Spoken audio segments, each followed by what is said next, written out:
2025 Asia cup squad release అయింది. Shreyas Iyer, Yashasvi జైస్వాల్కు no చెప్పిన BCCI. ఎందుకు అర్థం కాని తికమకమైన ఈ సెలెక్షన్. సూర్యకుమార్ యాదవ్ కెప్టెన్గా, శుభ్మన్ గిల్ వైస్ కెప్టెన్గా స్క్వాడ్ రిలీజ్ చేశారు. 15 మంది ప్లేయర్ స్క్వాడ్ రిలీజ్ చేశారు.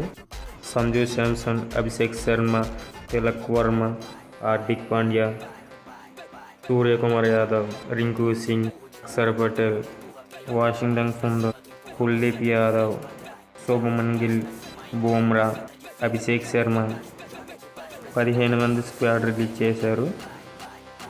సెప్టెంబర్ 9 నుండి స్టార్ట్ కాబోతున్న ఆసియా కప్లో ప్రాతినిధ్యం వహిస్తుంది. Please subscribe friends. Please share the video, like.